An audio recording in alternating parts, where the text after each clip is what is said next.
পুলিশের যে কাজ সেটা সেনাবাহিনী করতে পারে না, তবুও তারা করছে। ইভেন আমরা যুদ্ধের সময় যখন যুদ্ধ হয় তখন একটা মৃত সৈনিককে আমরা এইভাবে তাকে থাকলিয়ে দেই না। আমি মোটামুটি ওদের কাছে এটা সমীক্ষা নিচ্ছিলাম যে কি হয়েছে।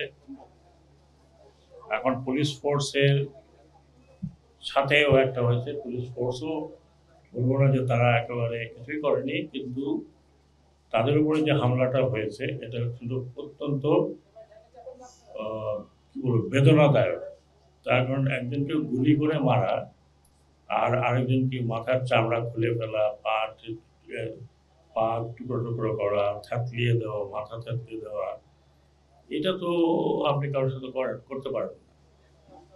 ইভেন আমরা যুদ্ধের সময় যখন যুদ্ধ হয় তখন একটা মৃত সৈনিককে আমরা এইভাবে তাকে থাকলিয়ে দেই না।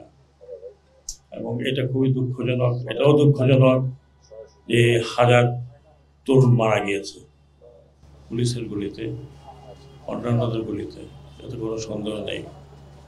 আজকে আমি দেখলাম, আমি প্রথম পুলিশের কথা বলি, পুলিশ ছাড়া আমাদের সমাজটা চলতে পারে না। আপনারা এখন দেখছেন, আমি প্রতিদিন খবর পাচ্ছি যে অমুক জায়গায় তো আছে স্যার, আমার বাড়ি লুট হচ্ছে। আমি বলেছি কী করবো, কিছু করার নেই, আমি শুনে যেতে পারি। সেনাবাহিনীকে বলছি তারা বেরোয় আছে, বিজিবি বেরোয় আছে, কিন্তু এটা তাদের কাজ না। পুলিশের যে কাজ সেটা সেনাবাহিনী করতে পারে না, তবুও তারা করছে। তারপরেও তারাও অ্যাটাকে সামিল হচ্ছে। আপনারা দেখেছেন গতকালকে গোপালগঞ্জে এটা হয়েছে। এখন গোপালগঞ্জের লোক যদি কমপ্লেন করে যে আমাদেরকে সেনাবাহিনী মেরেছে, তাহলে এটা জাস্টিফাইড হবে কিনা আমি জানি না। আমাদের দেশের এই সমস্ত ঘটনা আমি যদি এক কথায় বলি, আপনারা আমার কথা অনেক শুনেছেন, গত 15 বছর, তারও আগে 20 বছর, ইলেকশন কমিশন থাকতে আরও 5 বছর শুনেছেন। একটা রাষ্ট্র এভাবে চলে না। একটা রাষ্ট্রের পলিটিক্স এটা হয় না। একজনের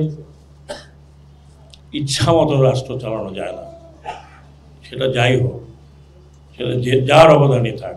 এটা বঙ্গবন্ধুর অবদান ছিল ঠিকই, কিন্তু হাজার হাজার লোক যুদ্ধ করে 30 লক্ষ লোক মারা যাওয়ার পরে এই রাষ্ট্র স্বাধীন হয়েছে। এই রাষ্ট্র কারো পার্সোনাল প্রপার্টি না।